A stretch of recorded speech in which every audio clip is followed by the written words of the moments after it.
Hello, I'm Kevin Bouley. I'm the CEO and President of NERAC Incorporated, a business that's located in Tolland. It is a research and advisory services business providing guidance globally in a variety of technical areas. As if being the CEO of a high-tech company wasn't enough, in my spare time, given that my interests lie both in economic development and in entrepreneurship specifically, located inside the belly of the NERAC building, you'll find a business acceleration environment. And this is an environment that we've created to host a number of high-tech startup companies, each of them with space and relationships that tie them back to the University of Connecticut, either in terms of the B School or in terms of the engineering school, but also an environment within which they have the benefit of people who are just like me, who are providing mentorship and guidance, helping them to develop and grow these particular businesses that become the underpinnings of a growth economy. These particular businesses are primarily software and software development oriented. That's particularly because my background is in that particular area and I'm familiar with it. But the nature of this environment is such that it capitalizes on relationships that are found within the local community and business development. Far too many people don't understand enough about the nature of entrepreneurship or entrepreneurial environments, the nature of how innovation and discovery can propel careers and career decisions.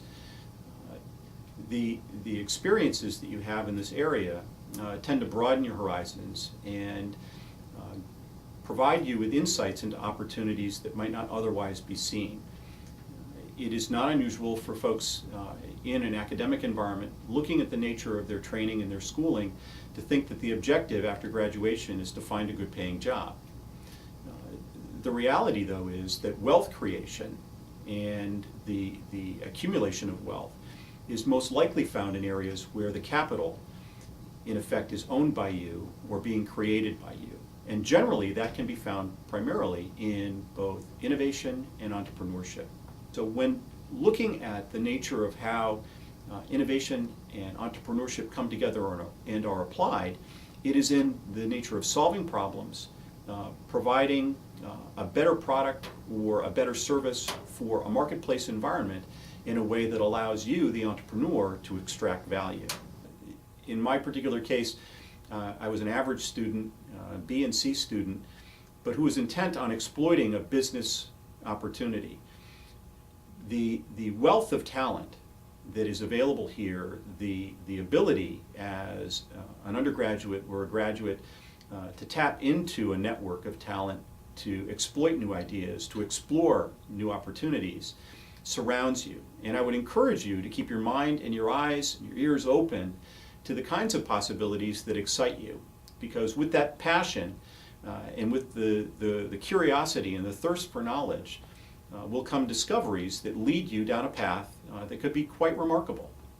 You know, when I look at my own particular experiences and when I look at the path that for me has proved to be successful, I'm humbled by the number of failures that I experienced along that path and how each of those failures represented for me a learning opportunity. I benefited more from the nature of the things that failed than from the characteristics oftentimes of those things that proved to be successful. I'm often asked about the characteristics of an entrepreneurial mind or an entrepreneurial lifestyle. What are the things that it takes to be an entrepreneur? And what typical path would be the best path or the best practices to launch a business or to be successful in business? There are no right answers. There are no single answers to those types of questions. There are many, many paths, but the characteristics of the individuals that exploit those paths are fairly common. The ability to understand, to compartmentalize, and to manage risk is an important consideration, because the ability to manage risks allows you to make decisions in the face of uncertain information or uncertain outcomes.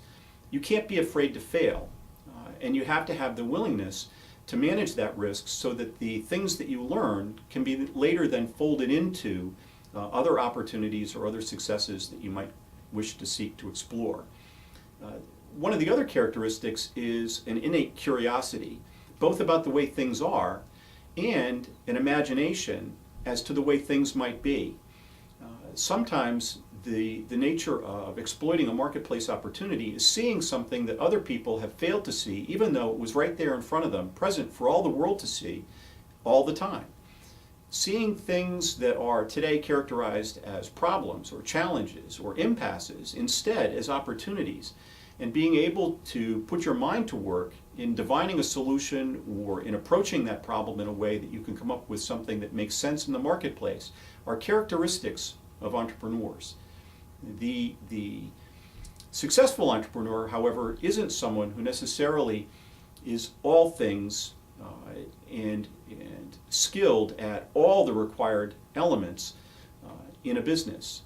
They have the ability to surround themselves with people and with talent who, quite frankly, complement their own, in some cases challenge their own skill set and talents in a way that creates a situation where the whole is much, much greater than the sum of the individual parts. And I would argue that my own individual success is in no small way attributable to the people who surround me. So I'm a product of that environment. There is nothing that I can characterize that is more rewarding than the nature of running a business. That's what does it for me. It's fun.